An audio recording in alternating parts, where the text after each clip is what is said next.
देखते हैं प्लांट्स की। प्लांट्स में कौन कौन से ऑर्गन्स होते हैं। सबसे पहले फ्लावर।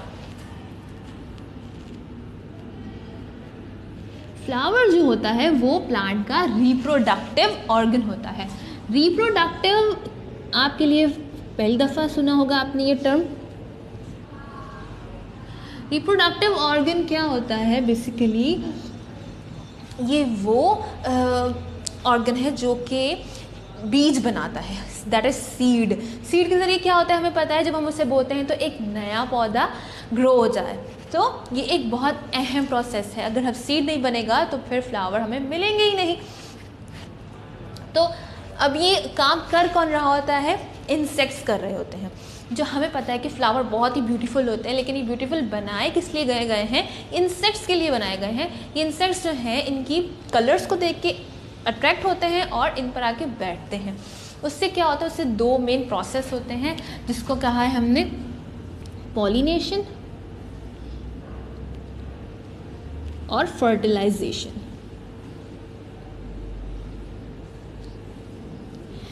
यानी ये रिप्रोडक्टिव ऑर्गन के दो स्टेप्स हैं। अगर पॉलिनेशन नहीं होगी तो फर्टिलाइजेशन भी नहीं होगी। और पॉलिनेशन कौन करवाता है, इंसेक्ट्स करवाते हैं। अब वो हम रिप्रोडक्शन वाले चैप्टर में पढ़ेंगे। तो हम नेक्स्ट ऑर्गन देखते हैं, दैट इज स्टेम।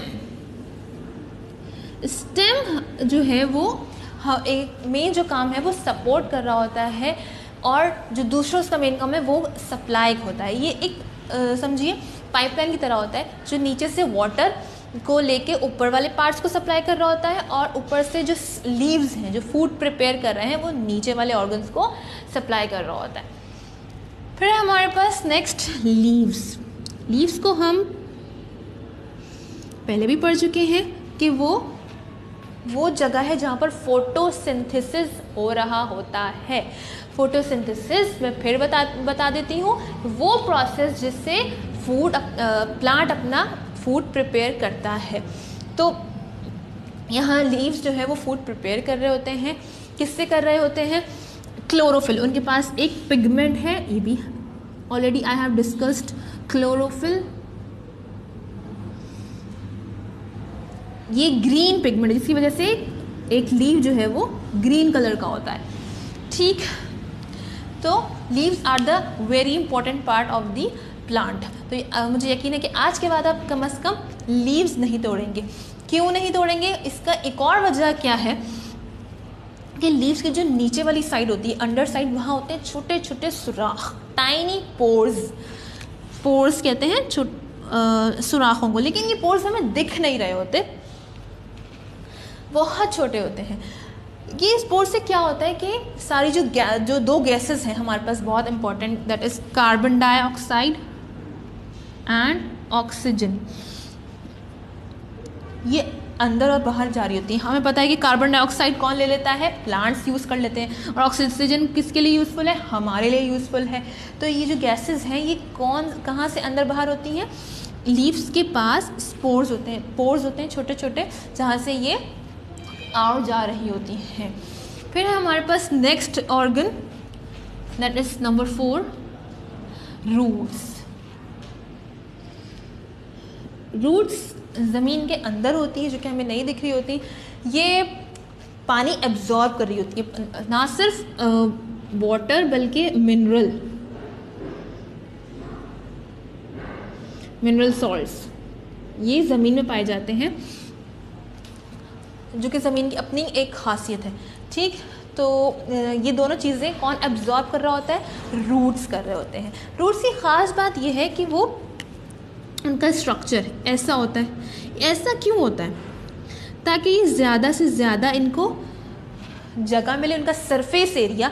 यानी अगर ये अकेला इस तरह होता तो इस तरह इतना पानी एब्जॉर्ब नहीं हो सकता था जिस तरह इस शक्ल में पानी एब्जॉर्ब हो सकता है। तो इसके फ़ायदा क्या है कि इसका सरफेस एरिया जो है वो इंक्रीज़ हो जाता है। अब ज़्यादा से ज़्यादा पानी एक वक्त में प्लांट एब्जॉर्ब कर सकता है। I hope you have cleared. अब ये जो सेल्स हैं, टिश्यूज़ हैं, मैंने आपसे कहा था कि ये नेकेड आई से नहीं दिखते, यानी हमारी इंसानी आँख इन सेल्स को नहीं देख सकती। तो अब हम इन सेल्स तक पहुँचे कैसे? हमें कैसे पता चला कि ये सेल्स के क्या फंक्शन परफॉर्म करते हैं, कौन से सेल का कैसे वो टिश्यूज़, कौन से सेल टिश्यूज़ बना रहे होते हैं, ये कैसे हमें और कब पता चला? ये तब पता चला जब हमारे पास माइक्रोस्कोप इजाद कर लिया गया, साइंटिस्ट ने माइक्रोस्कोप बना लिया। माइक्रोस्कोप एक ऐसी डिवाइस है जिसमें हम बहुत छोटी चीज़ें जो कि हमारी आंख नहीं देख सकती, हम वो वाली चीज़ें उसमें बआसानी देख सकते हैं। तो अब हम ये कैसे पता चले कि कोई माइक्रोस्कोप किसी चीज़ को कितना बड़ा करके दिखाता है? उसके लिए हम क्या करते हैं? आपकी बुक में लाइट माइक्रोस्कोप एक्सप्लेन किया गया है और उसी के पार्ट्स वगैरह एक्सप्लेन किए गए हैं। तो अब एक लाइट माइक्रोस्कोप की मैग्नीफिकेशन मतलब कि वो किसी चीज़ को कितने ज़ायद गुना हमें दिखाएगा, उसके लिए हमें क्या करना पड़ता है? हमारे पास जो माइक्रोस्कोप है उसके 2 लेंसेज होते हैं, एक को कहते हैं आई पीस, ये सब मैं आपको अभी दिखाऊंगी, आई पीस, और एक होता है नोज पीस। अब हमें करना क्या होता है कि हम इसकी पावर से मल्टीप्लाई करवा देते हैं। बिलफर्ज इसकी पावर है हमारे पास 10 और इसकी पावर है 5, और 10 × 5 किया तो आया,